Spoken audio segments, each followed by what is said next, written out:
ternyata begitu diteliti fa innaha hijabun lil abdi anillah. Nu opat eta karena kalazatan dunia jadi hahalang terhadap manusia, terhadap hamba, terhadap jelema tidak deket ke Allah. Nu opat eta ngahalangan deket ke Allah. Jelema loba dahar jauh jeung Allah, loba nginum jauh jeung Allah. Eta mah deket ka jeung kebobule. Nomor katilu jima jauh jeung Allah. Nomor kaopat naom ieu pertama loba molor teh atuh jauh jeung Allah. Boro-boro jeung Allah atuh jeung dulurna ge jauh. Jeung atuh dulurna nanyakeun ka mana si eta? Hees. Aduh aing mah boro jeung Allah. Jeung dulurna jauh, jeung babaturanna teh jauh. Ieu molor. Nah ieu lah hijabun lil abdi anillah. Numandak wa idza furiḍa as-shaumu shahran ala wa idzan furiḍa as-shaumu shahran ala Muhammadin wa ummati. Kulantaran eta nu opat teh jadi hahalang terhadap hamba ka Gusti Allah. Ayyuhalladzina amanu kutiba alaikumus shiyam kutiba alaikumus shiyamu kama kutiba alal ladzina min qablikum la'allakum tattaquna ayyaman ma'dudat. Allahu a'lamu bimuradihi. Eling-eling ngong akeh kang padang imankeun ya ladzina kabeh kutiba dan pardukeun ing atas sesira kabeh apa asyamu puasa kama kutiba kaya oleh dan pardukeun ya syam ing atas wong akeh kang tetep ing dalem kang tetep saking sadurunge sira kabeh la'allakum manawa sira kabeh iku wedi sira kabeh ya mamadudat sing dalam pirang-pirang dina sakeh kang den bilang. Qala ta'ala شهر رمضان الذي أنزل فيه القرآن هدى للناس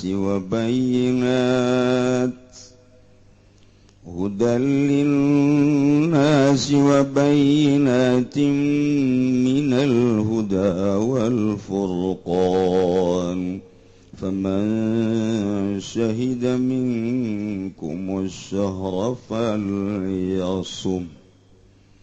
Allahu a'lamu bimuradi syahru ramadhana utawi bulan Ramadan iku allazi bulan unzila kang den turunkeun bihi ing dalam ladzi al Qur'anu Qur'an hudan hale dadi pituduh linasi kadue manusia wa bainatin lan sakehe dalil minal huda saking pituduh wal furqan. Faman syahida minkumus syahra falyasum. Kau sapa wong iku syahida yaman saking sira kabeh asyhar Ramadan maka beci puasa yaman hu ing syahra.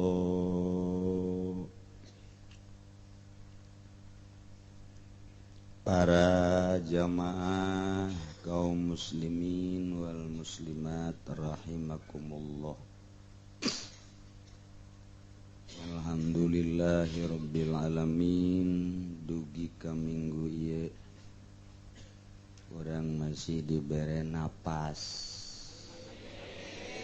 Berarti aya keneh tanda kahirupan. Sehingga anak yang pemajikan orang teu ngubur urang. Bamun urang paeh mah boro-boro batur pemajikan jeung anak teh pasti micen urang. Dikubur bae sanajan urang gagah sugih kasep dikubur bae. Ieu teh nu araya di dieu atuh bakal dikalubur kabeh. Ulah sok haju rasa aing rasa maneh ngan samemeh urang dikubur urang ngabakti heula kanu nyieun urang nu nyieun langit bumi nu nyieun dunia nu nyieun akhirat nu nyieun sorga nu nyieun neraka nu mudah-mudahan harapan urang ku wayana urang berbakti kanu bogana urang ku nu bogana dikasorgakeun sakitu maksudna dina ieu kitab minggu ieu sakumaha perjanjian rek nyaritakeun soal puasa.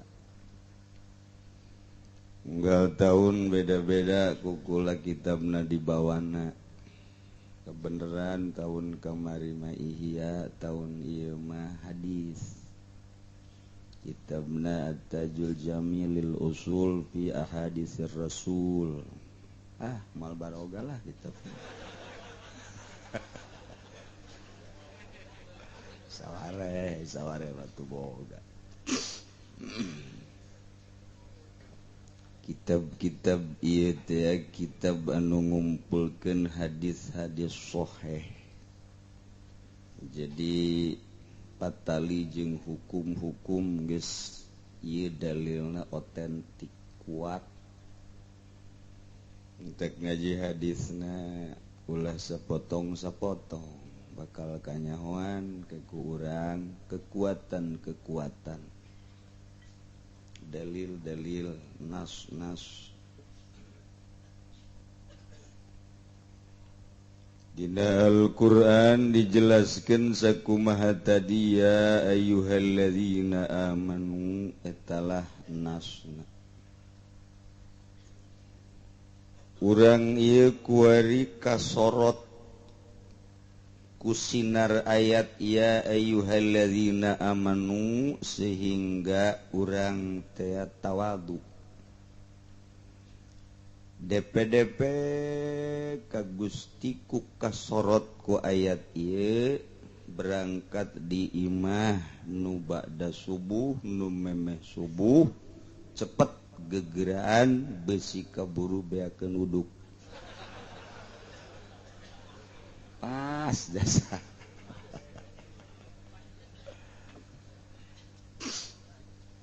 alah aya sababaraha delegasi kiai muridna diutus ka dieu hayang ngadengekeun nyana di imahna lantaran geus rada kolot nyana minta izin supaya nyana bisa ngadengekeun di Serang aya, di Pandeglang aya, di Cirebon aya, di Bekasi aya, nu bebeja Bogor aya. Lantaran alat kuari mah canggih di dieu make bebek. Aduh tuh make bebek deui. Jadi cek jana teh minta izin we dek ngadengekeun ti lemburna cek ulah lah tuh ngadengekeun teh jakur teh ye dina poe kamari Jumaah loba nu daratang ka dieu minta izin teh diizinan nu hayangna kiai ai diizinan ku ulama sabaraha kitu teh tresep. Bahkan aya nu milu ngaji ye langsung di Mekah unggal minggu memantau pengajian di dia milu nyana di Mekah ulah pajar orang Mekah tetap orang Belaraja jelema nama nu Belaraja atuh nu Cikupan wae di Mekah nganda teh nyana hayangin ngadengekeun sakitu jauhna rahasia Allah sabodo teh mayar henteu nyana ka aing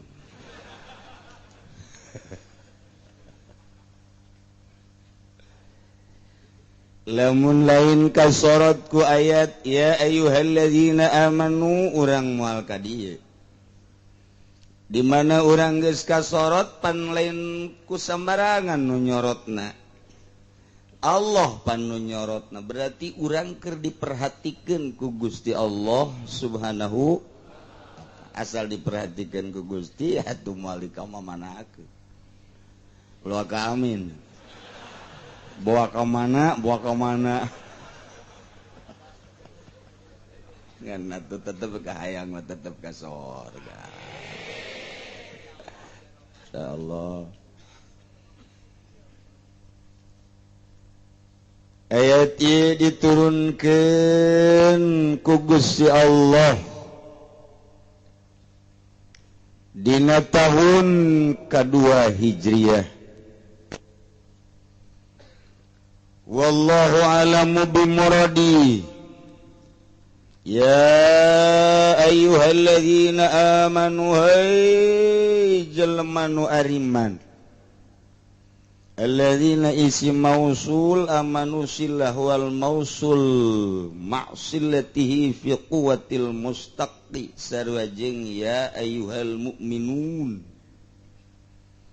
Wahai jelema-jelema nu ariman rek di mana bae di seluruh penjuru dunia benua Asia, Amerika, Australia, Afrika, Eropa pokona nu iman ka Allah nu iman ka Kangjeng Rasulullah Muhammad sallallahu alaihi wasallam kutiba alaikumusiyam dipardukeun ka maraneh kabeh ngalaksanakeun puasa. Besi pajar puasa teh umat Kangjeng Nabi hungkul dijelaskeun besi pahiri-hiri kama kutiba alal ladzina min qablikum sakumaha dipardukeun puasa ka umat-umat memeh aranjeun la'allakum tattaqun manawa harpan kudu jasa anjeun sararieun takwa ka Gusti Allah subhanahu wa ta'ala.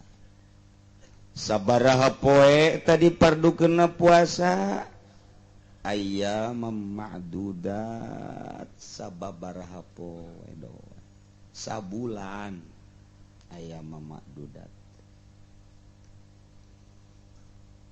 tah ieulah dalilna didengungkeun dibaca urayan-urayan praktekna mah ku Kangjeng Nabi melalui hadis ieulah aya di kitab ieu.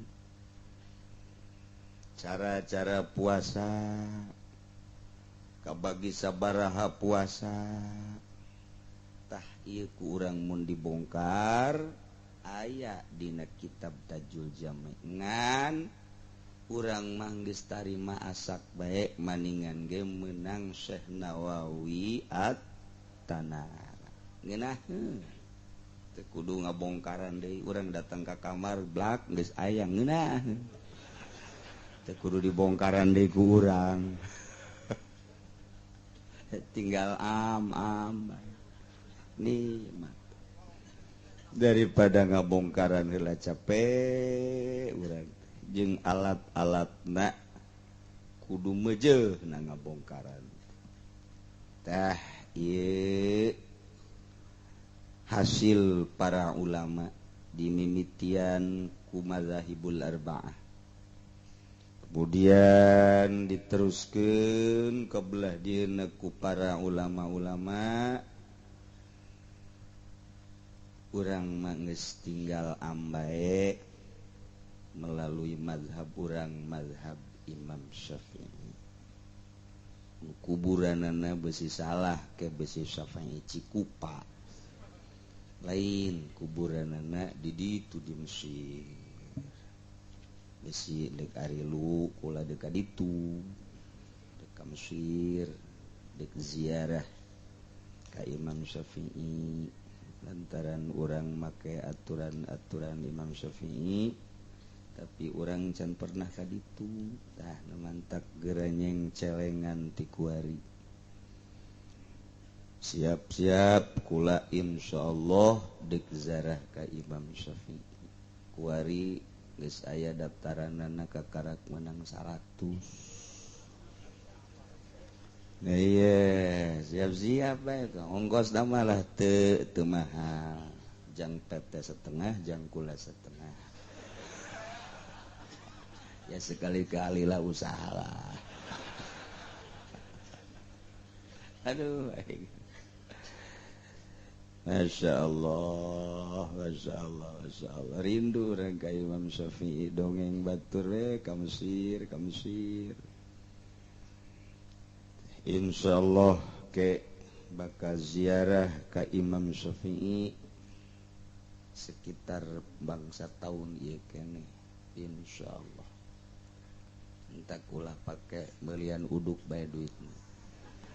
Ulah pakai meuli sate yang celengan geus menang 1 juta balanjakeun celengan deui menang 1 juta balanjakeun atuh teh jadi toh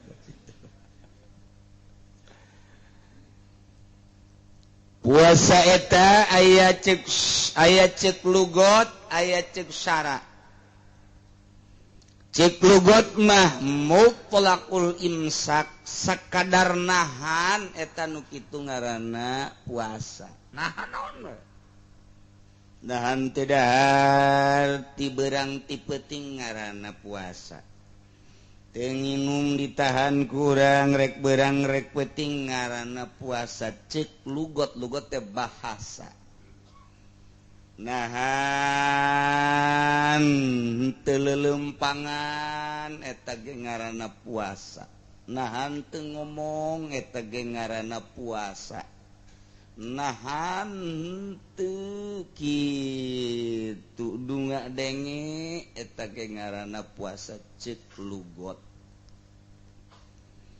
urang lain rek ngaji lugot ieu mah rek ngaji teh rek ngaji syara contoh lugot dina Al-Qur'an inni nazartu lirrahmani shauma falan ukallimal yauma insiya Siti Maryam inni nazartu wallahu alam bimuradi saenyana kaula nazar lirrahmani ka Gusti sauman deuk moal omong lah ngeker nahan falan ukallimal yauma insiya ngaji lugot batur paling jang ka Mekah jang urang balanja kan haza ka tasbih teh cek itu teh sitin oh anak ismi sitin kula ge ngaran sitin atuh cek urang Arab teh des saja bagor anda sumuhun abdi ti Bogor cek urang Arab sial cenah cek yana bicarekan ge seribay orang Indonesia mah puguh teu ngarti percis teh mah kos jelema ka Mekah datang ka Jidah loba nu maraka sorban terus digawena gagah jasa mindah-mindahkeun tas Masya Allah pan urang Belaraja mah aju kieu bae doakeun cek doakeun kebenaran ku kiai ini kita sia kunaon doakeun ieu pan kiai kabeh maraka sorban cek teh orang Belaraja blon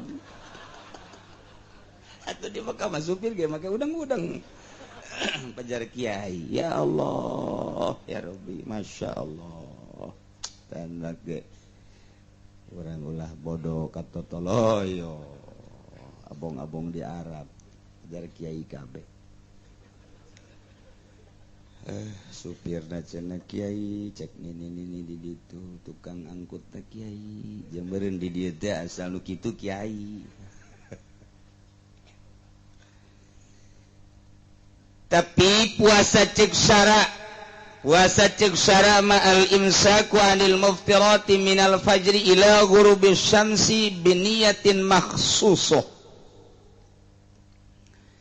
nahan tina nu ngabatalkeun puasa aya waktuna ti mimiti fajar tepikeun ka surup panon poe ti subuh tepikeun ka magrib cuman make niat anu dipuguhkeun nu tangtu nu kitu ngaranna puasa kizaed niat puasa ngajaga tina seluruh pembatalan ti subuh datang ka magrib tah eta nu kitu ngaranna puasa cek syarat. Itulah puasa. Masyaallah. Aya nu mantak Gusti Allah nitah puasa emang kumaha kitu eta? Nu mantak Gusti Allah nitah puasa lantaran ieu manusia titah deket ka Gusti. Sebab cak Gusti Allah aing nyieun sia supaya dedeketan jeung aing ke di akhirat mun sia deket jeung aing ku aing dibere tempat nu indah, dibere tempat anu mulia, dibere tempat sebagai penghargaan deket da anjeun ka kaula sorga. Di mana anjeun jauh ka kaula, ku kaula bakal dibere tempat di neraka sakitu jangan. Nu mantep Kangjeng Nabi tugasna basyirau wa nadhira. Hiji ngabubungah sorga, dua nadhirun nyingsenan neraka. Sakitu bae. Geus tugas kiai geus sebagai warasatul anbiya sakitu bae. Tuturkeun Kangjeng Nabi lamun Kangjeng Nabi dibere tugas basyirau wa nadhira atuh kiai nage ku hari sebagai warasatul anbiya kudu basyirau wa nadhira. Tuduhkeun ieu jalan sorga ieu. Ieu jalan neraka ieu golkar ieu. Kudu tuduh. Ulah sambarangan. Babagi tugas kiai tugasna corong Al-Qur'an. Pemerintah tugasna corong Amerika. Sakitu bae geus teu bisa diganggu gugat sama di Indonesia mah asal nu jadi pamarentah nyana kepanjangan beung Amerika. Kepanjangan sungut bule. Kiai mun mimilu kadinya sarua min jumlati Amerik. Sarua bae. Hese tah. Jadi ngaji mantek mah kos kitu teh kudu dicaritakeun kulun pa badun kulun pa lese badun kulun pa lese. Teu kudu buktikeun bae kos kitu. Ulah nyaritakeun mantek-mantek bari nyana henteu bermantek. Talu kuduna teh mah. Teu nyimpul geus. Corong Quran kiai mah. Corong hadis, corong ulama eta kiai. Ulah jadi corong Amerika, mun geus jadi corong Amerika boga mobil di dunia nama, di akhirat dikerekep sia ku malaikat. Ji ulah sambarangan huhahe naik Avanza sia. Deleukeun ka dituna emang kumaha sakumaha sih ngeunahna Avanza. Di akhirat dibeulem nanaonan gara-gara jadi corong golkar si Amerika deui bah.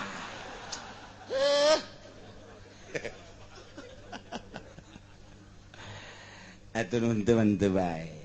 Ngan hampir kitu bae kabeh. Ieu mah keur carita kasimpulan. Dihenteu teh jatuh kitu bae. Dihenteu teh ge kula mangan sakadar ngabejakeun doang pedah Kangjeng Nabi basyirau wa syahidau wa mubasysyirau wa nadhir. Kumaha kitu?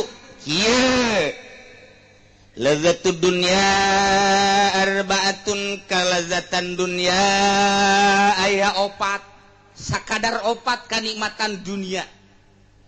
Hiji at-ta'am dahar, dua wasyarab nginum, tilu wal jima'u jima sek.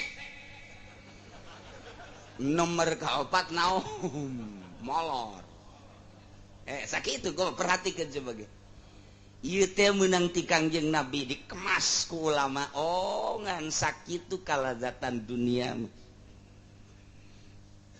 Mantak ibu lulusan ngajelaskeun ge nikmatud dunya salasa ngannya nama. Kadituna ya idkhulul zakar. Bisa dulu eta ibu lulusan. Nikmatud dunya salasan faltu taban namun wa qublatun wa idkhulul zakar. Nikmat dunya ngan tilu tengetkeun ku sararia cak Ibnu Ruslan. Hiji naumun molor, kadua qublatun nyium, katiluna mana nyium. Idkhulul zakar tah ngabebeskeun panakol tongtrong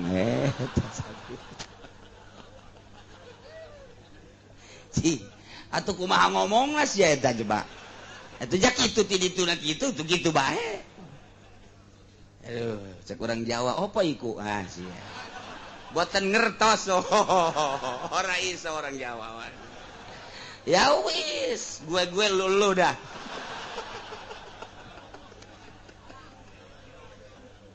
Apa ikut cenah?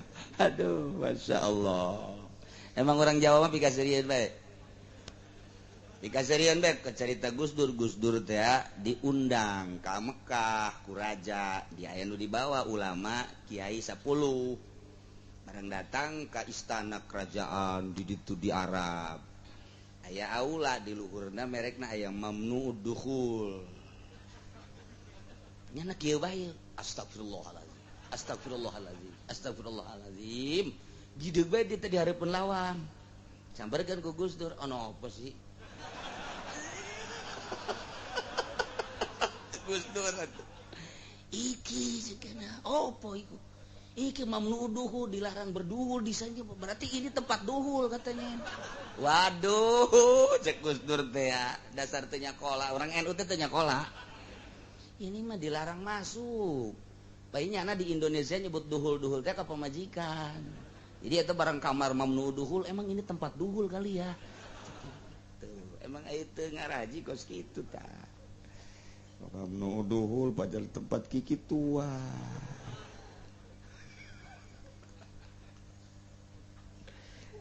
Nah, hiji dahar, dua nginum. Artina to'am teh kadaharan. Dimimiti dahar berikut bubuahanana. Nomor kedua inuman, nomor katilu jiban, nomor kaopat ieu adalah sare. Jelema asal geus teu ngeunah dahar, geus kada siap-siap ngameteran taneuh 1,5 meter. Oh 2 meter. Teu ngeunah nginum kitu keneh bae. Di mana-mana geus teu kuat jima, geus. Moal kebal deui. Komo, aduh cenah kiai geus 4 peting teh teu bisa es. Kunaon emang? Wallahu alam. Atuh geus ieu mamere bae cai ngan geura siap-siap bae ka ditu. Neuk ngarendeng jeung abah apa jeung emak. Opat eta. Nah, ternyata begitu diteliti fa innaha hijabun lil abdi anillah. Nu opat eta karena kalazatan dunia jadi hahalang terhadap manusia, terhadap hamba, terhadap jelema tidak deket ke Allah. Nu opat eta ngahalangan deket ke Allah. Jelema loba dahar jauh jeung Allah. Loba nginum jauh jeung Allah. Eta mah deket ka jeung kebobule. Nomor katilu jima jauh jeung Allah. Nomor kaopat naom ieu pertama loba molor teh atuh jauh jeung Allah. Boro-boro jeung Allah atuh jeung dulurna ge jauh. Jeung atuh dulurna nanyakeun ka mana si eta? Hees. Aduh aing mah boro jeung Allah. Jeung dulurna jauh, jeung babaturan atuh jauh. Ieu molor. Nah ieu hijabun lil abdi anillah. Ngemendak wa idza furiḍa as-shaumu syahran ala wa idzan furiḍa as-shaumu syahran ala Muhammadin wa ummati kulantaran eta nu opat teh jadi hahalang terhadap hamba ka Gusti Allah. Allah mardukeun puasa ka Kangjeng Nabi jeung umatna tina sataun sabulan supaya ngarasa deket jeung Gusti Allah Subhanahu wa ta'ala. Di bulan Ramadan mah darekeut dasana ka Gusti. Insyaallah salaki bager ka pamajikan. Pamajikan bager ka salaki. Eta Ramadan teh kos kitu tah.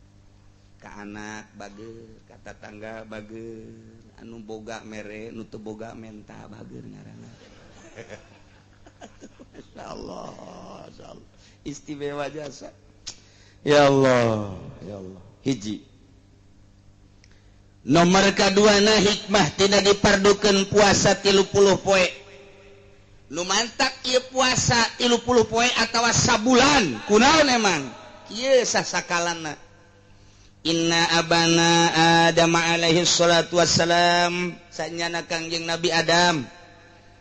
Bapa urang kabehan alaihi salatu wassalam lama akala begitu anjeunna ngadahar buah khuldi nu dilarang ku Gusti Allah langsung ku Gusti Allah ditegor bakia min jawfihi miqdaro salasina yauman di jero beuteung nyesa 30 poe. Ya Adam, ihbit, hai Adam, turun maneh. Eta teh akan dilarang teu meunang di deukeutan, teu meunang di dahar. Ku anjeun dirubak turun. Turunlah Kangjeng Nabi Adam. Nu dibawa ku Kangjeng Nabi Adam ti langit ti sorga 4. Nomor kahiji daun. Sebab pakaian eta kabeh kena dicopot ngan ampok-ampok doang. Nomor kedua kulit, iyalah nu pake beber ampok-ampok.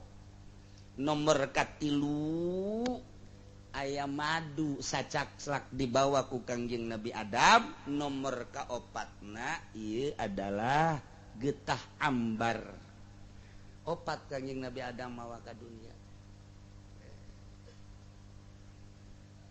Gitulah dongeng Kangjeng Nabi Adam.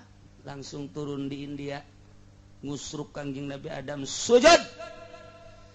Sanggasa sujud ku Gusti Allah diantepkeun bae satungtung eta buah nu aya di beuteung aya keneh.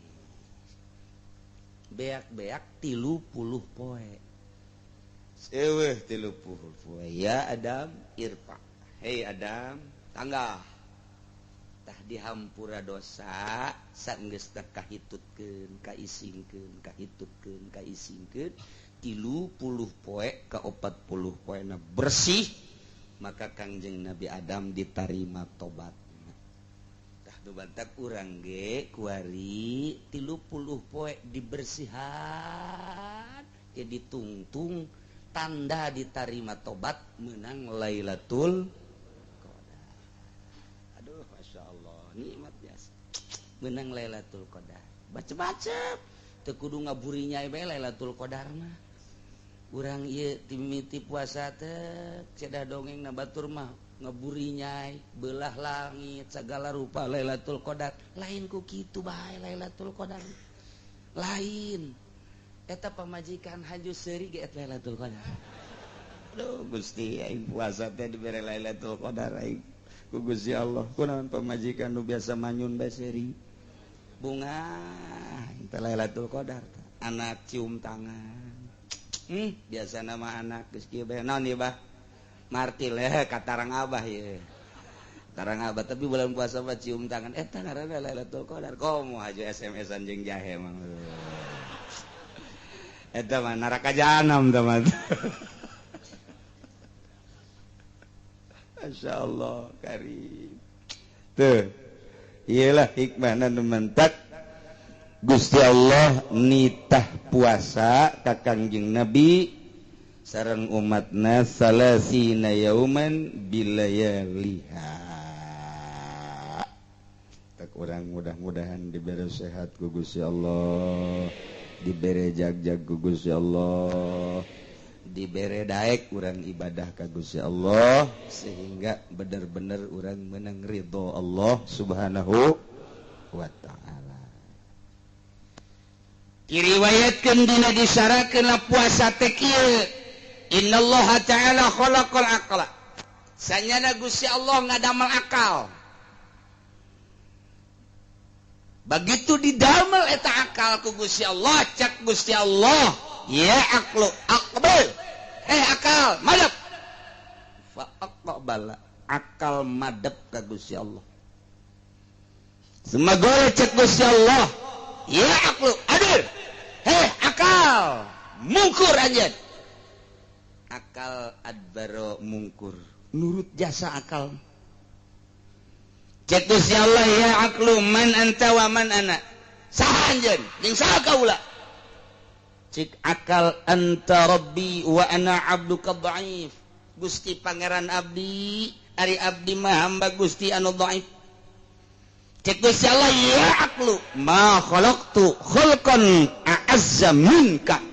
Kaula teu ngadamel makhluk nu leuwih mulia tibatan anjeun sebab anjeun mah geus ngaku jasa. Begitu ditanya man anta wa man ana, anjeun teh ngajawab anta rabbi wa ana abduka dhaif. Istimewa akal mah. Nyaho posisi eta akal. Nyaho tempat eta akal. Beres. Yes. Maneh ku kaula didamel makhluk lupang mulya-mulyana, cicing maneh akal.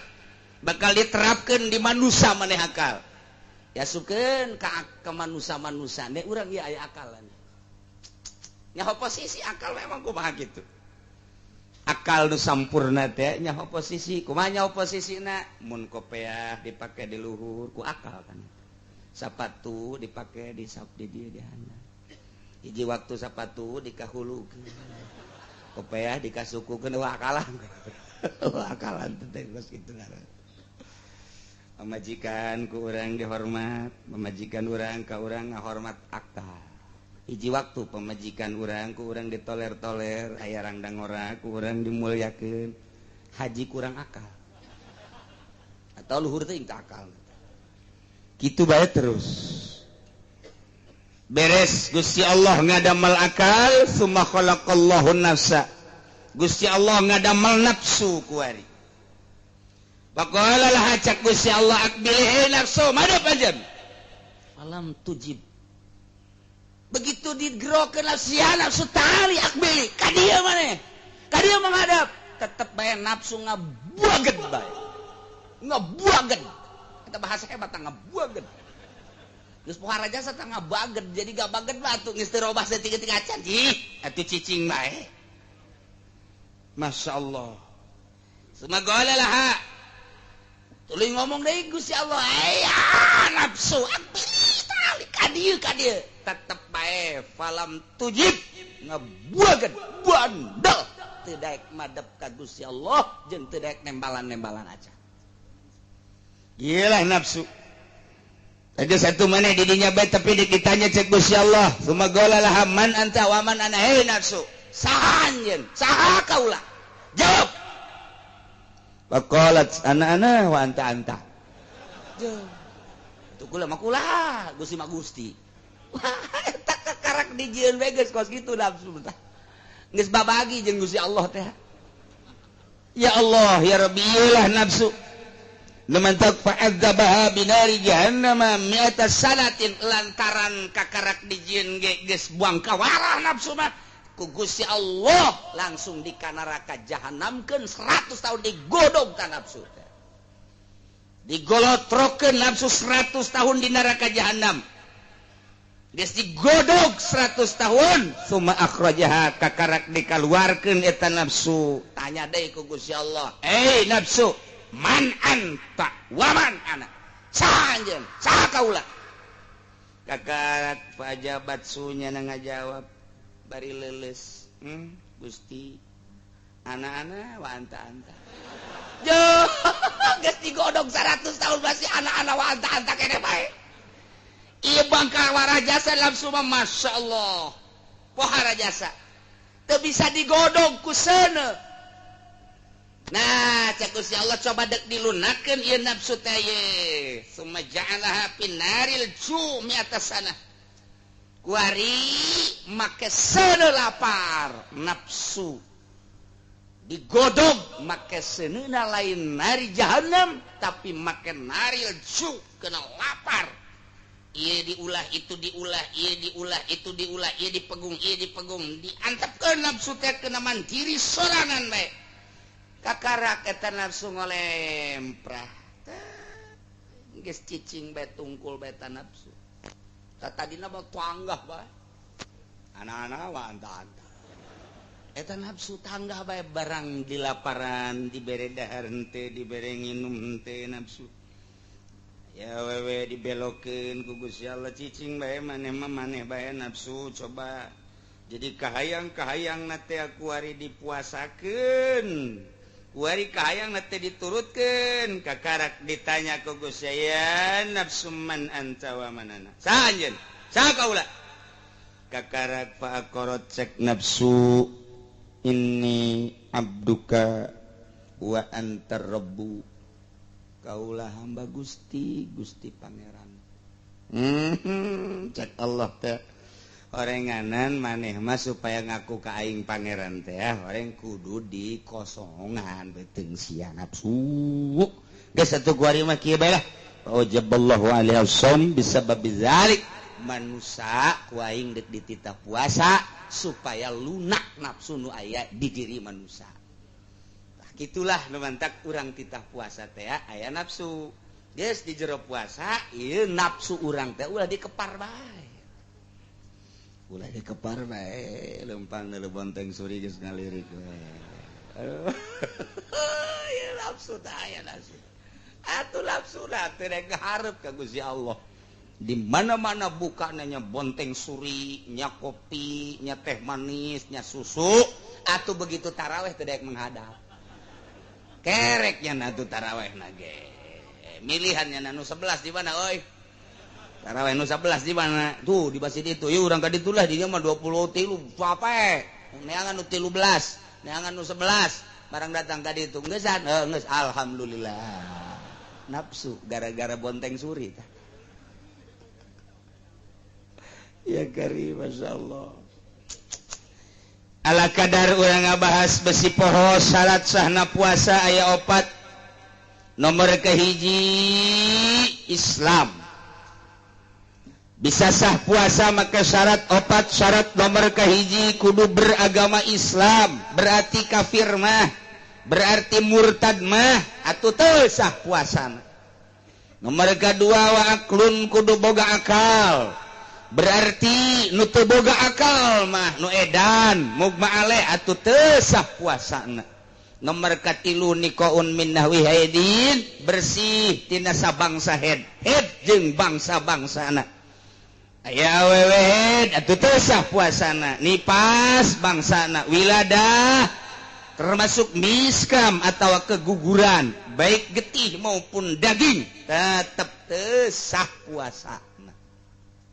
Nomor kaopat wa ilmun yakudul waktu qabilan lisaum nyaho bahwa waktu teh narima kana dipuasaan nyaho kana waktuna bahwa eta waktu teh geus asup kana waktu puasa lain waktu lebaran lain aya mutasyrek jeung lain waktu-waktu nu dilarang puasa na eta kudu nyaho ketentuan puasana gitulah syarat sahna puasa.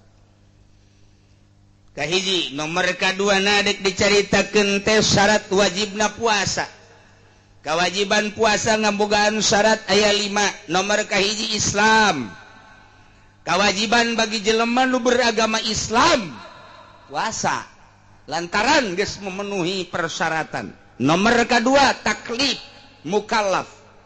Lamun tadi nomor kahiji Islam berarti nu teu Islam kafir atau teu sah. Murtad wajib puasa ngan lantaran nyana kahalangan ku murtad berarti teu sah. Ari kawajiban maka wajiban jelema murtad puasa ngan teu sah lantaran nyana kaluar ti agama Islam. Nomor kadua na taklif kudu mukallaf berarti kudu balik kudu boga akal teu sah. Jelema edan puasa teu sah, mugma aleh puasa teu sah. Jelema mabuk puasa teu sah. Teu kawajiban puasa lantaran manehanana henteu kataklif. Nomor katilu ieu tokoh kudu kuat. Jelema nu teu kuat puasa atuh teu kawajiban puasa. Aya aki-aki umurna geus 90 tahun geus teu kuateun puasa atuh teu kudu puasa. Nini umurna geus 100 tahun teu kuateun nyaona puasa teu kudu puasa.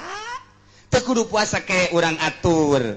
Puasa sok teh ieu mah nu kuat atawa jelema panyakitna teh mah parah jasa emahna ngora kene padahal mah kakarak umur 20 atau 30 tahun ngan emahna kronis sehingga lamun teu dahar jam 7 jam 9 teu dahar geus kiceup-kiceupan bae. Geus kiceup bae teu kuat kana mah dipaksakeun paling datang ka zuhur eta teh kudu buka bae ulah agama mah murah jasa la yukallifullahu nafsan illa wus gampang jasa bagi jelema nu teu kuateun puasa ulah ieu mah jan dititah puasa teh nu kuat.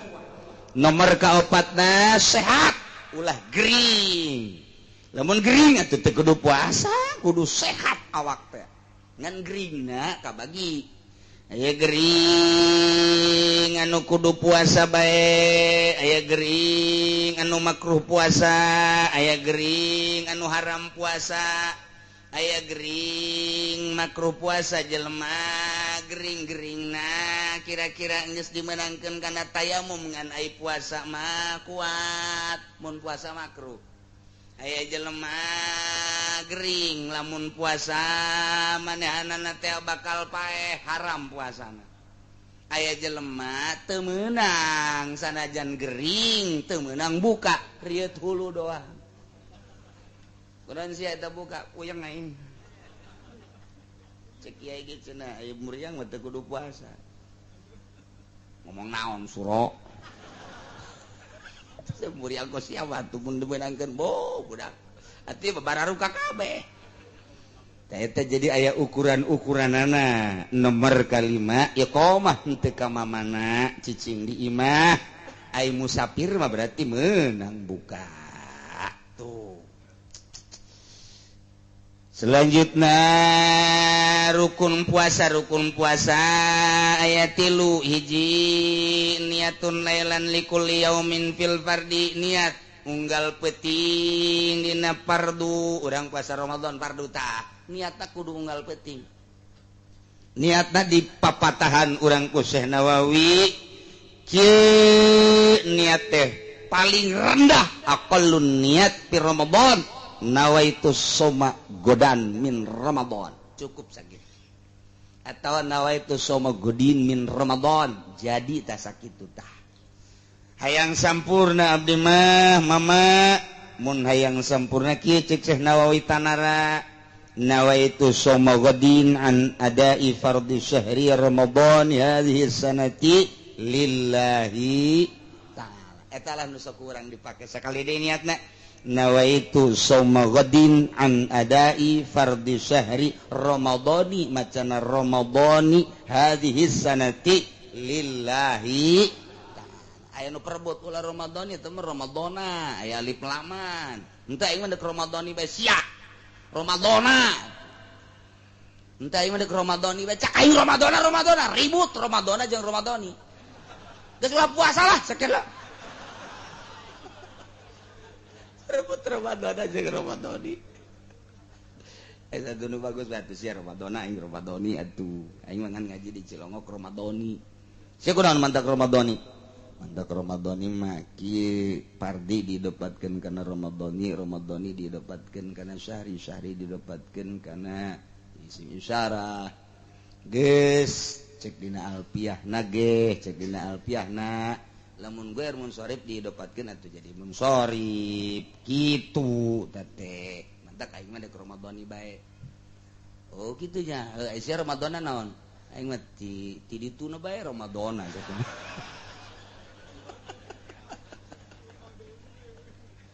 dedengan baheula geus Ramadhani masalah Ramadhana jeung Ramadhani teh udah dimasalahkeun teh mun teu dibahas ge ulah dimasalahkeun sarwa-sarwa kene salah ngomong doang tuh mah kurang asak ngaji alfiahna kumaha lamun niat sakaligus nawaitu shauma syahri kullihi aing mah deuk niat sakaligus bae sabulaneun mun cek bahasa urang mah Gusti abdi niat puasa sabulaneun eta kos kitu tadi niat bisa teh cek mazhab Syafi'i mah teu bisa tapi cek mazhab Hanafi mah teu naon matak besi urang engke poho misa cenah dibaca geus bae nawaitu shauma syahri kullihi isuk niat deui nalika urang poho niat kaganjel ku eta tuh kaganjel geus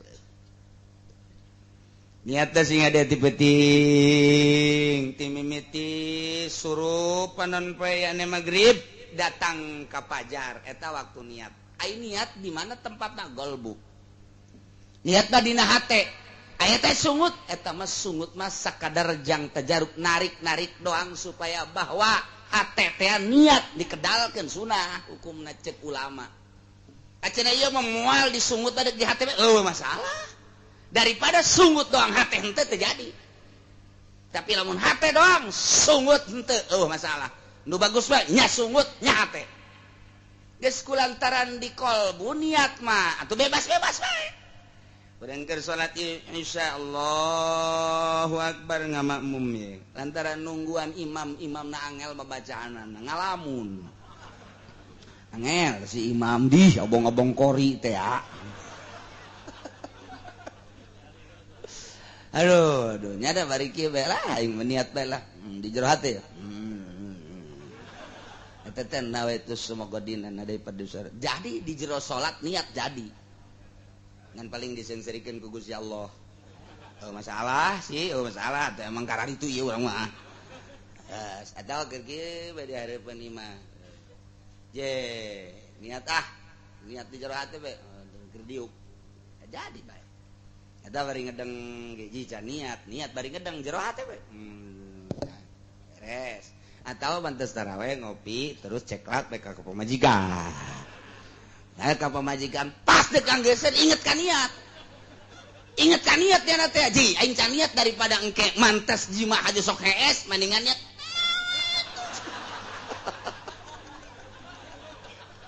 kadege ku anakna abah ngabeten amat niatna orang nganggeuskeun tuh sia Mas Ari emang osok berung nyahoan tak ku aing meredi tah eta lah niat teh kos kitu jadi masalah urang mah nu geus biasa dididik ku Sultan Maulana Hasanuddin unggal ba'da salat tarawih urang sok make niat eta teh nang Sultan mantak baheula mah make sholawatan age eta teh eta binti Fatimah binti Rasulillah teh masyaallah kutub-kutub robani ta eta teh eta masalah Hasan Sumal Husain Ibnu Ali wal Fatimah beuk ora keur leutik mah unggal masjid karar itu unggal masjid ku ari mah diganti ku marawisan urang tarolol teuing eta Hasan Sumal Husain Ibnu Ali wal Fatimah Allah Rasulillah Muhammad ya Rasulullah geus beres niat eta tah ya Allah ya Rabbi nikmat jasa gua geus anu barari saja aki-aki nang separae cenah aya keneh aki-aki nu baheulana tilok teh anu ku ari hirup mah itu bisa atuh atuh aing cek aki-aki osok eta ngadeng ge baheula tah ngan aing tilok bilu atuh sia teh main cimplong bae baheulana bisa kuari ya Allah ya Rabbi sia cek aki-aki ka aing mah emang ka sia aing mah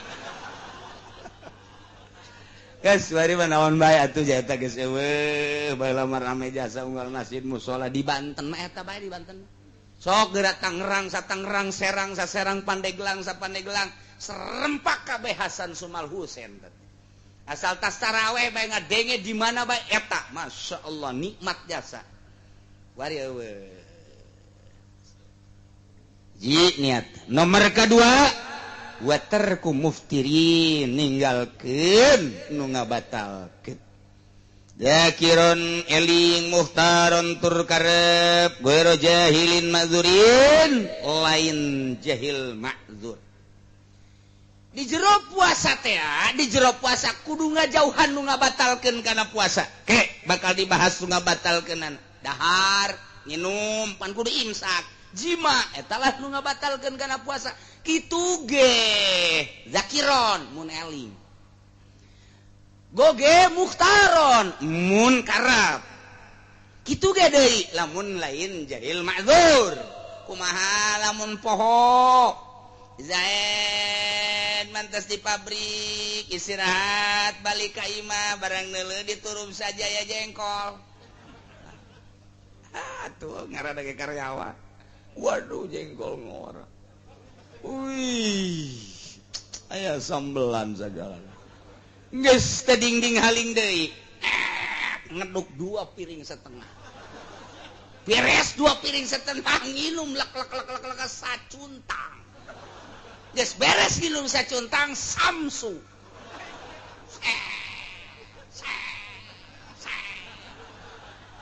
geus beak datang ke merek-merekna kakarak inget aing keur puasa ieu tata kumaha tah kos kitu geus ulah dimasalahkeun ngadoa ka Gusti ya Allah ya Rabbi alhamdulillahirabbil alamin anugerah ti Gusti ieu mah mudah-mudahan isu poho deui Gusti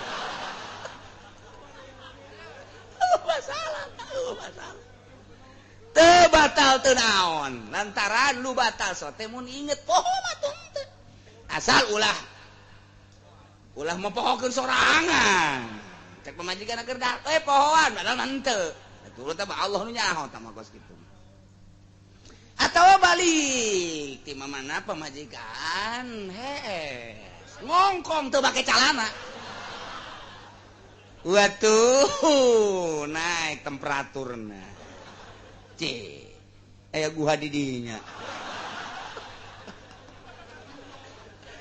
ya geus poho bae geus poho lantaran cak Kangjeng Nabi kene iza qoma zakar zahaba sulusa di mana-mana nangtung zakar hiji lalaki leungit 2/3 iman 2/3 akalna ai leungit teh geus pohona naon sakitu gedena eta pamajikan di bangku bae ditanda di luhureun gentong atuh bisa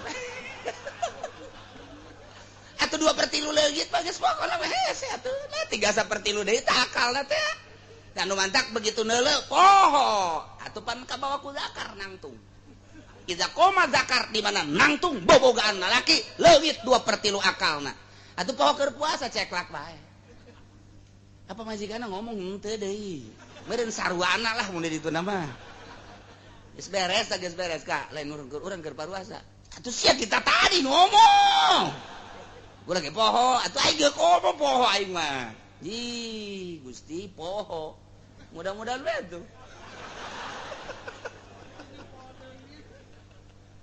teu batal teh daun nu batal pada nu inget ya Allah ya Rabbi kitu kene mukhtar karep dewek nyokot sorangan hayang sorangan ai kitu mah dipaksanyana dibagudet dikieukeun nya teh eta ku jelema dahar sia tetep embung dahar tetep diasupkeun ka jero diwolkeun satungtungnya nah teu ngarobahkeun sungutna teu ngarobahkeun sungut teu batal tapi lamun hajutek dikadekeun diteureuy batal neureuyna tak karep sorangan paneureuy lamun kitu mah kieu bae teureui Gusti henteu aing mah keur puasa karaknya nyokot lapangpung di kitu-kitu teh ka jero sorangan kan atuh teu batal tah mah minuman make cai lek atuh teu batal teu naon sanajan loba ge tapi lamun nyana geus kabeneran sagana ya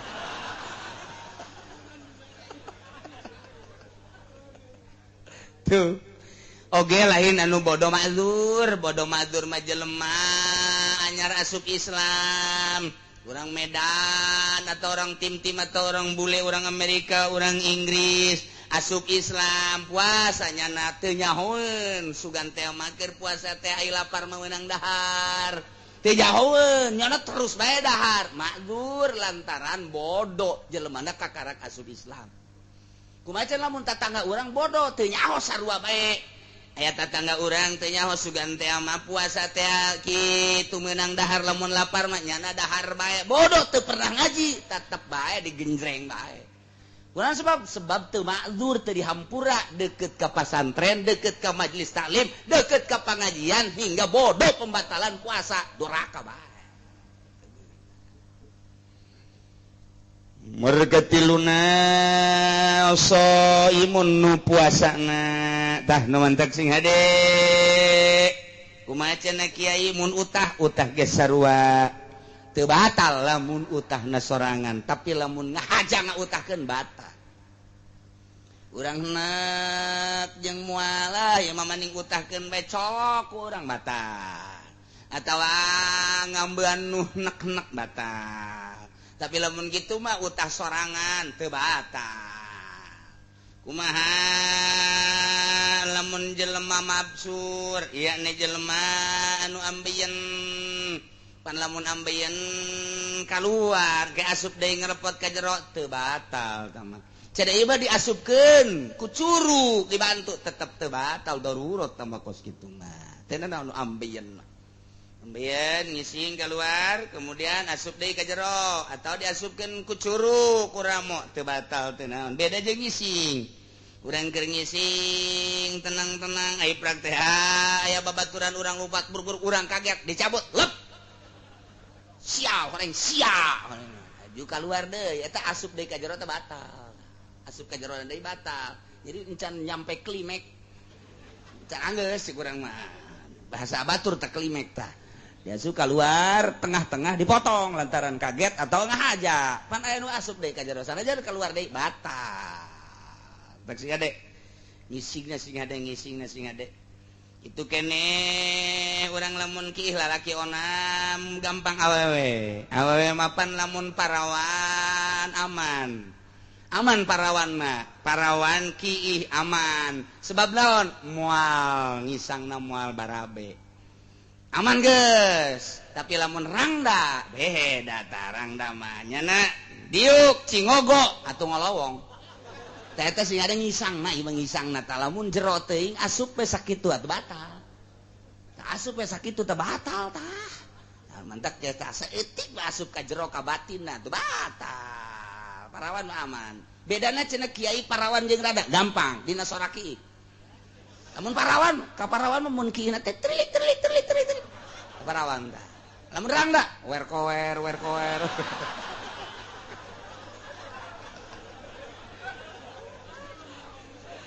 itu macem-macem bae kaki iki beda heran aing mah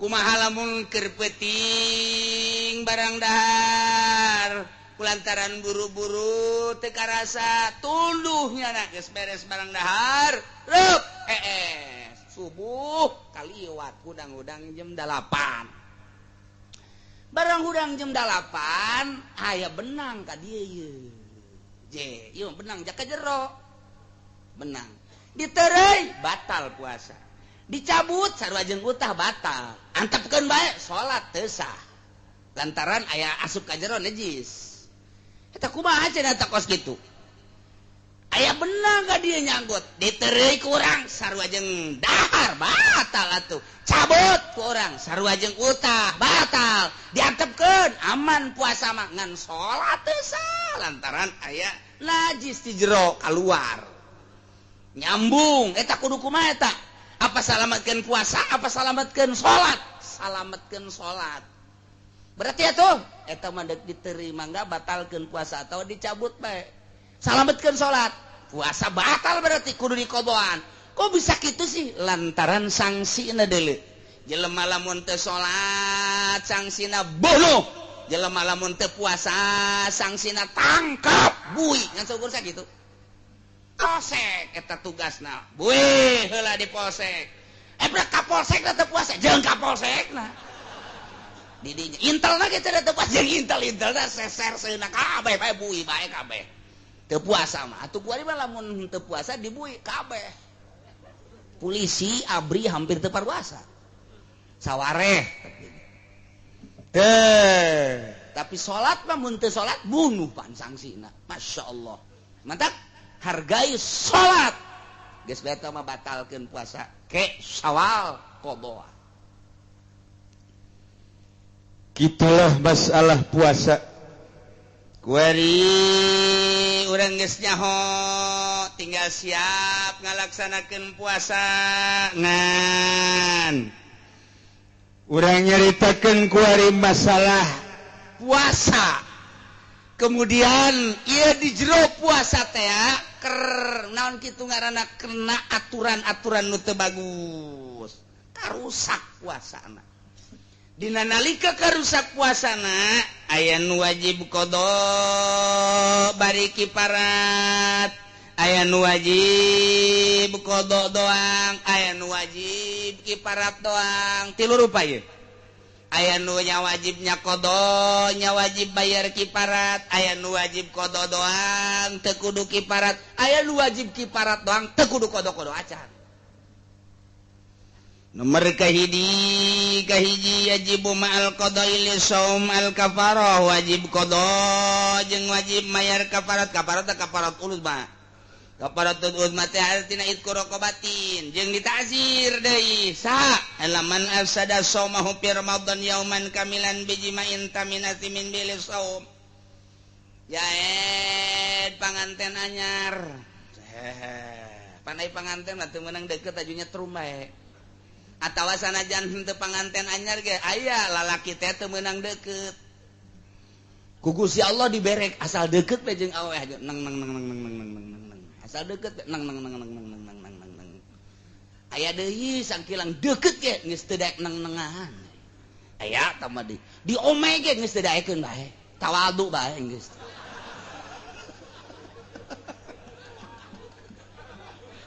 geus teu daekeun aduh tamang geus dipencet hese diurut hese geus hese bae tamang geus tamang geus khotam pemajikan lagi lah cek jana teh atuh geus tah eta pamajikanna biasana kos itu sok nawaran nyandung kak sik nyandung los habak sia aya nawaran nyandung geus kieu aing sugan bae cari jeung nu sajen mah cager asal aya we nawaran nyandung deuleu jerona asana geus bok-brok aja ku kumaha tah kisah teh puasa Ramadan tah ayeuna kisah ingat ieu teh keur puasa tapi kulantaran syahwatna gede manehanana langsung jiba jeung pamajikanana tanpa make pembukaan heula teu diawali ku nu sejen ieu mah langsung bae jima jadi berarti di jero puasanya na jima jeung pamajikanana na ieu sangsina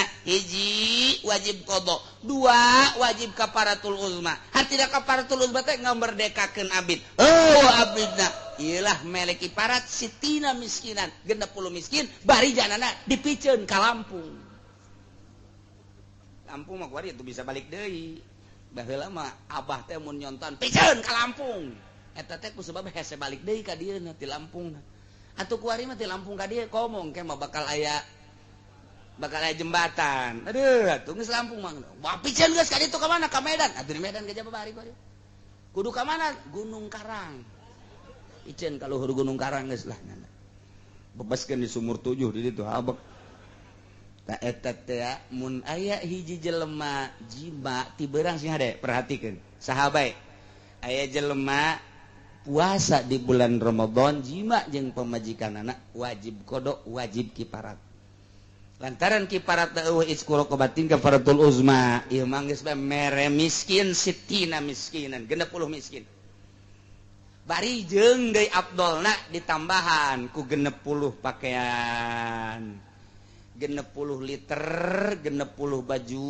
60 samping lamun 60 liter saleterna kali sabaraha itu kali 7.000 kali 7.000 nu jore eta nu bagus mah 10.000 nah keur carita 10.000 kali 60 sabaraha 600.000 baju nu layak pake kira-kira hijina sabaraha duit 50.000 kali 60 berak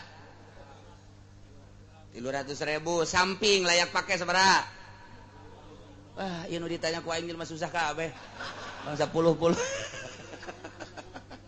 geus sakitu beta bagikeun ka fakir miskin ngan kudu dibejakeun ngabagikeun anak ampura ieu nya kunaon di kafarat naon ieu ulah loba omong sia itu kudu dibejakeun aing boga gawe jeung pamajikan ieu kafarat gitu kudu dibejakeun mun teu dibejakeun teu jadi kudu dibejakeun cak budak miskin teh pajinya kerira ieu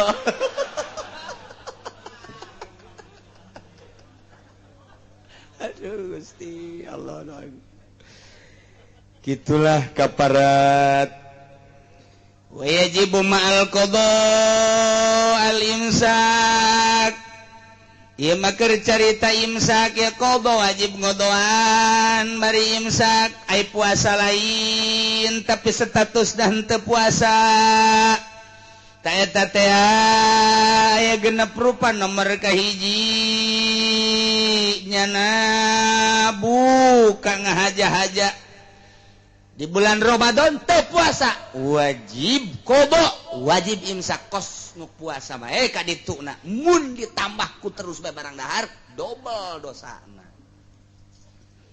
Nomor kedua pentingna ninggalkeun niat ima poho wa ima ngahajak penting teu niat beurangna tetep wajib kos puasa bae padahal status teu puasa lantaran teu diniatan eta teh wajib engke sawal dikodoa sing ada niatna sing ada niat sing ada. Nomor katilu jelema sahur nyangka penting keneh horenganan geus beurang Izaed hudang barang hudang neuleuh jam-jam 3 mantap cek jan lah ye mantap jasa dahat beres dahar ngadenge di luar kok sorok kotok tah aja sorok kotok tah barang di deuleu jak kotok geus kala luar ai geus kala luar mah biasana subuh barang deuleu ka jam nu hiji deui horeng jam 5 aing tadi sahur deuleu jam nu ieu horeng is dead ieu jam ieu jadi nyana tatanggelan ka jam bae dia nyana teh boga sangka bahwa nyana sahur penting kele ternyata orangnya geus kaberangan eta wajib bae kos nu puasa bari nyana teu puasa statusna berarti wajib qada engkena teu kaopat dibalikeun ieu mah aftarazonan gurub nyana keur kieu bae rada mendung setik aya lalai kala luar pan baheula mah lalai teh bisa diandalkeun baheula mah lalai bisa diandalkeun asal kaluar bae ti gowok berarti magrib eta baheula lalai ge konsisten hebat jasa kuari mah boro-boro lalai atuh jelema ge geus teu konsisten teu bisa diandalkeun kuari mah jelema teh da baheula mah asal jam 5 setengah genep ngampih pan jelema kuari mah pan kala luar jelema kuari mah masyaallah penting tilok aya warung nu buka mana aya warung penting buka kuari mah justru ti penting kuari mah tibalik jelema kiai mana aya baheula nu nonton TV kuari mah jualan TV kiai ya Allah ya Rabbi atuh deuk kumaha ngomongna kiai deuk ngaharamkeun main bola kumaha tah kiai lantaran kiai na ge jadi wasit kita lolol kabeh barang ditilik kiai Golkar kabeh nu kos karana ditu teh.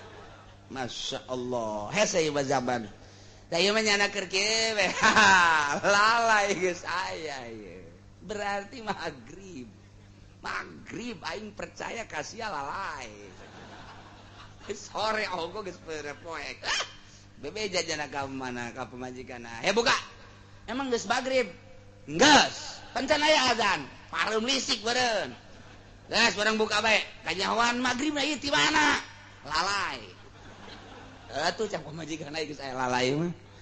Yes, nginung lek beres. Ngarokok geus naon? Geus tenang we nyana neuk salat magrib ka karakadan Allahu akbar ngaco teh budak azan geus peuting jasa.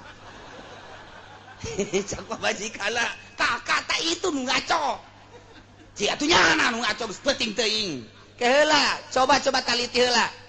Coba kusia taliti jalalai geus eta tadi barang ditaliti horeng pas magrib tah jadi nyana setengah jam nu tadi geus buka ti heula eta teh jana teh wajib imsak mun kanyahoan nyana geus kaberangan hartina beurang keneh geus buka engkena wajib qada mentak sing hade di bulan puasa mah tah azan sing hade jasa nya ulah sok nipu di masjid aing nipu ya lah cek janet teh sekali-sekali batur mah korupsi aing mah nipu ya bae ya atuh adigan korupsi ka beli motor ka beli mobil ieu mah nyadoraka sia ngalalaga aing lah cek janet sekali-sekali cek tukang adzan aki-aki Allahu akbar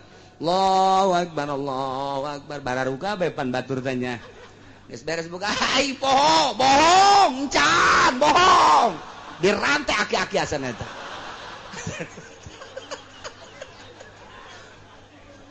aja setaki-aki sekian.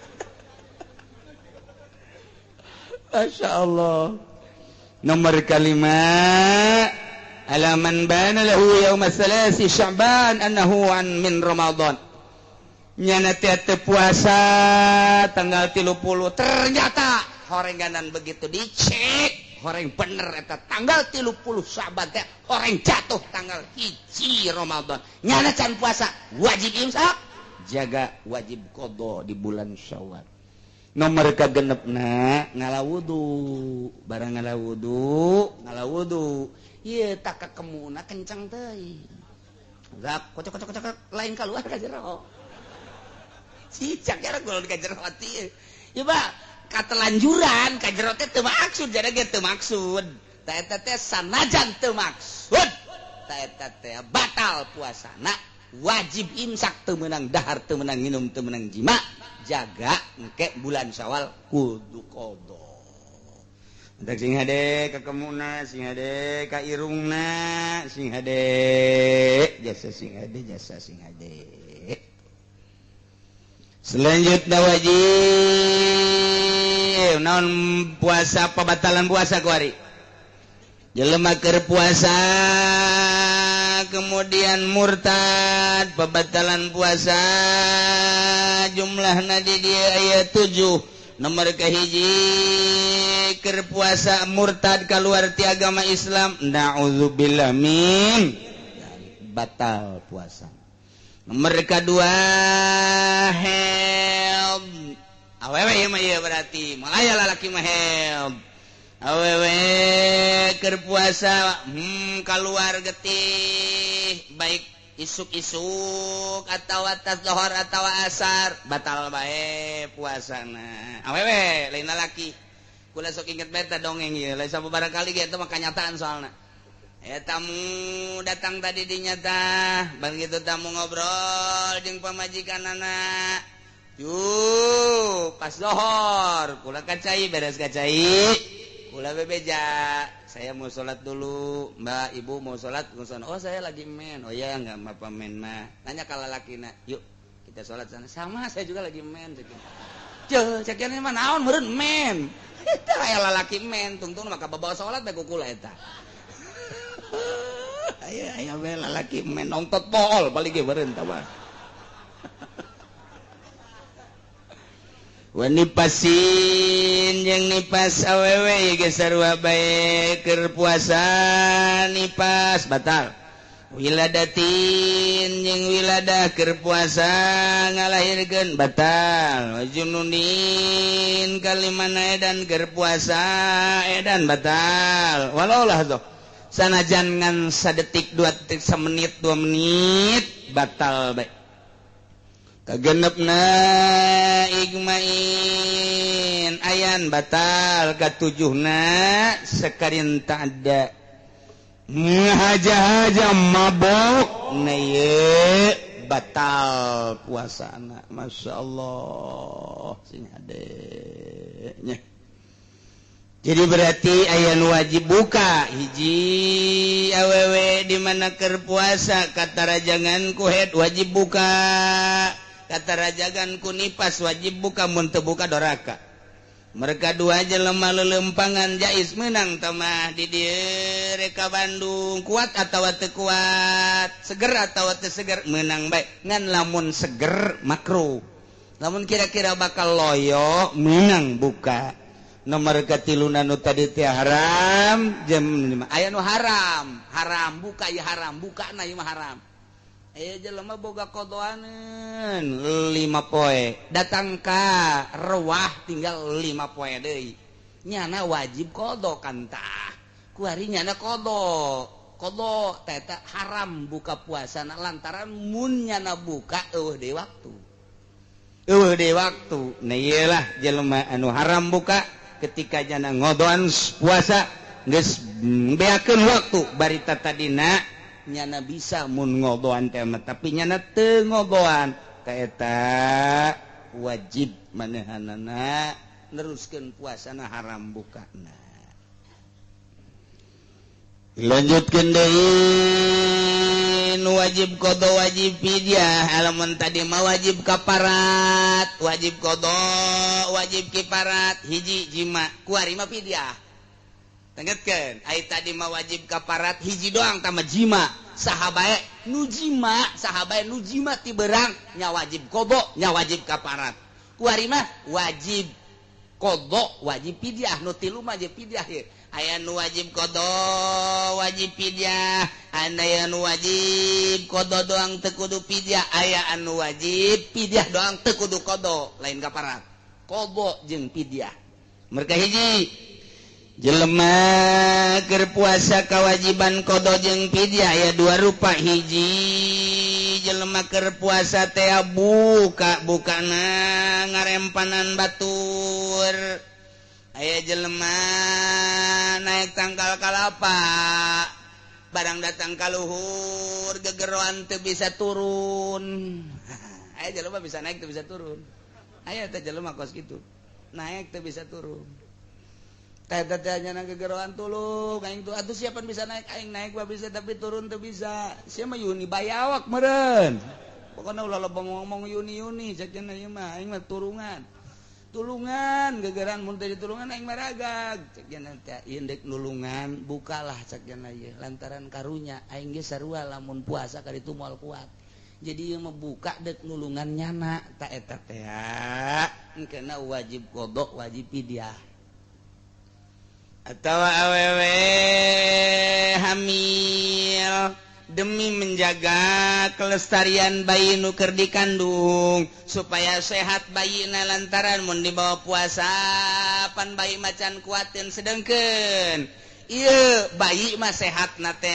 jeung sebeuna teh kumaha indungna kuari indungna mun puasa bayi korban nah ieu mah untuk menjaga bayi lantaran nyana teh keur hamil gede 7 8 9 bulan lah moal puasa demi bayi nah eta teh engke nya wajib qada nya wajib pidyah atawa nyana keur nyusuan padahal mah anakna geus rada gede ya umur bangsa sekitar 4-5 bulan eta teh keur nyusuan lah karunya jasa dibawa puasa mah besi manehanana teh sehat buka bae indungna teh lantaran demi anak ta eta teh meunangan engkena nya wajib qada nya wajib pidyah qada wajib pidyah kudu lantaran bukana karena batur. Untuk loba tasimba datang ke kula Pak Kiai saya mau bayar pidyah ke siapa ya pidyah apa? Kemarin waktu saya hamil kan nggak puasa jadi bayar pidyah. Kalau ini kodonya udah belum. Itu kodo lagi. Katanya kudu pidyah aja, bukan ya kodo ya pidyah. Nyana gideg bae. Masa harus kodo harus pidyah kejem amat ya. Segala kejem, segala nanaon, dia macam-macam biasa. Jadi budaya awewe, gitu hamil buka demi anak, nya wajib kodok, nya wajib pidyah. Gitu kayaknya nyusuan, engke bukanya nak, engke nya wajib kodok, nya wajib pidyah. Nomor kedua wajib kodok doang, teu wajib pidyah, ieu mah jelema anu tadi teh buka di jero puasa. Eta mah loba jasa ieu mah di jero bulan puasanya na buka atau teu puasa atau teu niat atau poho niatna teu niat eta mangke wajib qada teu kudu fidyah tama kos kitu atawa kitu ayan bukanya batal wajib qada teu kudu fidyah loba taman kos kitu nomor katilu wajib fidyah teu kudu qada ieu mah syekhun kabir teh aki-aki kolot. Eta disebutna sehun kabir aki-aki kolot. Padahal orang nyebut aki-aki mah lain teu kolot. Jadi aki-aki kolot eta. Nini bengking, tapi beda eta nya. Lamun aki-aki mah aki-aki kolot, tapi lamun nini bengking. Kok bisa kitu nya? Henteu kieu henteu aki-aki bengking henteu. Julukanana masing-masing. Sebab ai aki-aki mah kolot paling peot doang. Tapi lamun nini bengking, jore jasa tah mah. Nini aya nini buka lantaran geus teu kuateun ieu mah teu kudu puasa pidyah bae pan cenah teu kudu kodok Kiai atuh teu kodoan iraha paling modal geus teu kada kodok iraha tuh dan mantak teh perhatikan ku anakna bapana teh puasa dengan dohor dahar apa masalah ke sore ta magrib pidyahan hiji isuk nyana terus puasa di tengah jam 8 jam 9 geus dahar magrib pidyahan ku anak sapoe hiji sapoe lah cenah kiai dek sakaligus bae ai dek rugi bawa masalah pandek rugi misalnya kieu kan ya 30 poe pilihan guys lah pokoknya mah kakarak menang 10 poe pae tapi dia leuwih rugi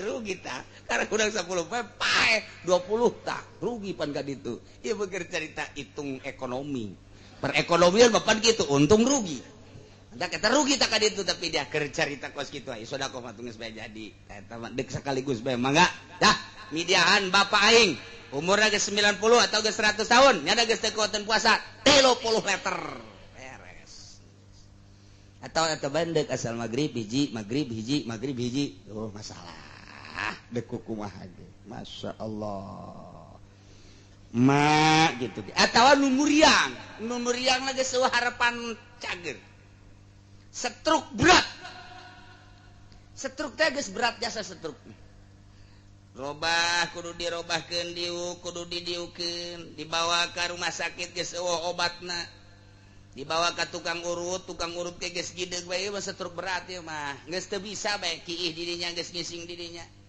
pamajikanna ge geus teu kuateun komo anak mah ka dinya geus hangru jasa geus babauan ge lain deui geus luar biasa diberean minyak seunik tambahan jasa di dunia kene geus disiksa ieu dedeulean urang mah padahal mah keur dikiparatan ku Gusti Allah teh keur dileungit-leungitkeun dosa-dosana tah kuari mah geus teu kuat teh dieu geus cek dokter Maher geus eueuh harapan deui geus aya pidiahan bae eta mah pidiahan tah mah kos-kos kitu mah geus meunang dibadalkeun mun can munggah haji meunang dibadalkeun lantaran cek dokter Maher geus eueuh harapan hirup deui sanajan aya keneh meunang dibadalkeun pan aya kakarak muriang-muriang biasa mah teu meunang dibadalkeun aya harapan keneh hirup aya harapan keneh sehat teu meunang dibadalkeun ke geus paeh karak badal tapi nu stroke berat mah geus teu da naon dibadalkeun tah ieu ge dipidiahan geus masalah nomor kaopat da lawala artina lawala teh teu wajib qada teu wajib pidiah saya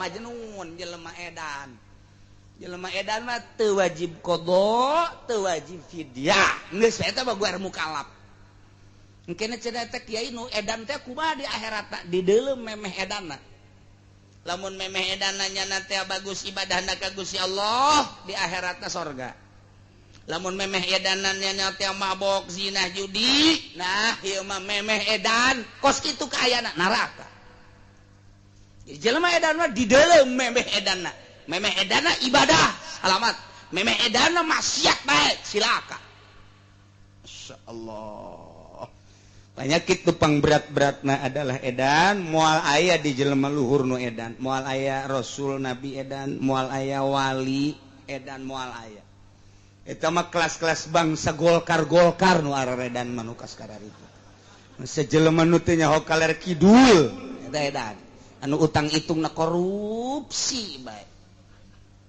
Teh emang sabaraha nu edan itu di gubernuran bae nu edan sabaraha edan teh stres.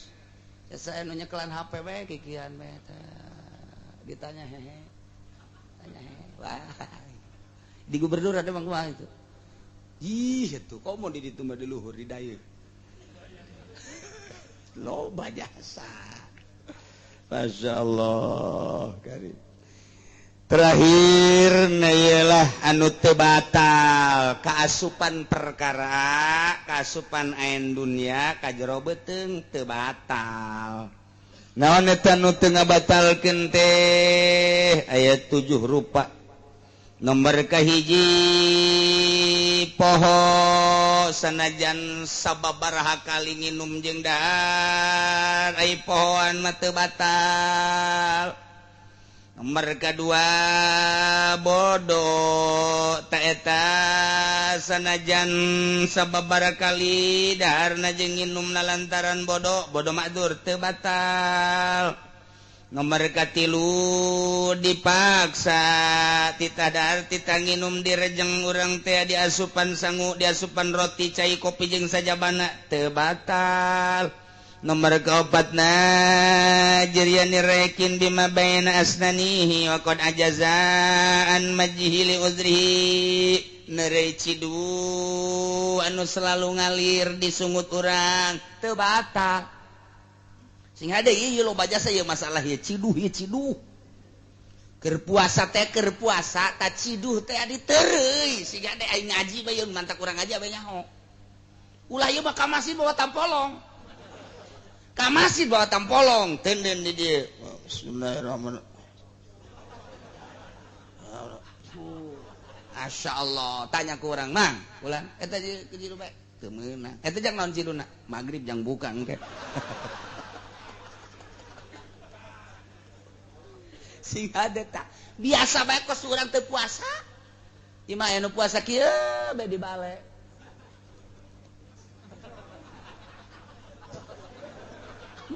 budak tambah puasa imah mun dibere sataun modar ieu budak puasa sakumaha naon atuh biasa bae puasa mah ciduh nu aya di dieu teh ya ditereuy masa asal ulah aya ceuhilan bae mun urang keur kieu teh aya nu nyesa di dieu teh ceuhil sagede poleca lumayan cakeun aya batal sing ada ceuhil badak bersihan sungut teh tah engke tinggal ciduhna biasa eta kula masuk aya seri jelema teu ngaji meureunanan Allahu akbar salat pan ciduh tah diteureun teu pangkunyana diciduhkeun teu mun mau kampak di kampak wae budak teh atuh gaji sia teh ieu urang nu matak ngaji ge sia deh lepas bae biasa bae ulah ayo coh-cohan bae nyiduh mentak inget ka surah MZ bae puasa itu tidak ketahuan ibadah yang paling sembunyi hanya Allah yang tahu MZ dia ceritanya tidak ada yang tahu kecuali cuma Allah saja yang tahu ibadah sholat kelihatan ibadah zakat jelas cek MZ tapi puasa sangat tidak tahu tidak ketahuan oleh siapa-siapa hanya Allah saja yang tahu kecuali puasanya orang bodoh itu surah MZ eta almarhum masyaallah hebatnya eta MZ bagaimana itu Pak Kiai kok puasa orang bodoh itu bisa mengetahui si A puasa si B tidak puasa kok bisa begitu si A mah enggak puasa emang kenapa enggak pernah ngeludah dia kalau ini puasa terus ini mah nih emang kenapa ludahnya banyak bener katanya cek MJT coba horenganan keur mual lain keur puasa horenganan keur henek pan ketelanjuran eta ngomong eta teh cek MJT tidak karena dia meludah berarti dia istimewa puasanya tidak bohong itu setelah dicek ternyata tidak puasa dia lagi sakit perut eta MJT hebatnya saya eta Masya Allah mun bisa dihudangkeun teh tulang MJT teh kita ceramah tah eta aja salat ketahuan zakat ketahuan cek MZ tapi satu-satunya puasa yang tidak diketahui oleh manusia hanya Allah yang satu adalah puasa kecuali puasanya orang bodoh eta aya bae MZ mah kos kitu ge deui kenapa itu iya kalau banyak ngeludah berarti dia lagi puasa cek eta di kampung teh kos kitu pan memuat tampolong oh keur puasa makin banyak ngeludahnya berarti makin hebat puasanya sekian MZ bisa adlek Masya Allah MZ mah bisa ngaji di kiai teh hanjakal ku Gusti atuh geus kitu bae meureun dicabut umurna geus merenah di dinya meureun geus datang ka waktuna tapi ceramah-ceramahna sangat luar biasa dibanding jeung kiai-kiai nu sejen kurang ilmiah tapi MZ mah sangat ilmiah diakui guru kula ge di Garut kanu sejen mah teu ngalem tapi ka MZ ieu budak bisa ngaji bangona cak guru kula asal geus guru kula ngomong gitu beta hebat ieu budak bangona bisa ngaji bener lantaran eta tah naon gitu urayan-urayanna teh menyentuh pas lamun nya nanti asup Golkar mah teu bagus kan aju nyabut deui nya guys beres eta jadi tobat teh kana nggak beres karena di partai politik nggak beres ternyata nggak bisa diajak bener cak nyana eta mentak batur baik keluar ti urusan perpartaian kuari ararasuk begon teh coba kiai mah kiai anu lain kiai mah tong sakalian ka neraka masalah geus menu kiai batur baik keluar nu nyahueun nyaun di harapan kula ngomong gak beres kiai ternyata partai itu di dewan itu nggak beres ceknya nyana keluar lantaran teu beres. Saya dengan niat yang bagus untuk membawa manusia-manusia ke arah Al-Quran ternyata nggak bisa, nggak beres lah nyana keluar orang kampung asuh karena itu orang kampung ku bego-bego teh nyana nu pinter keluar. Masya Allah, Masya Allah.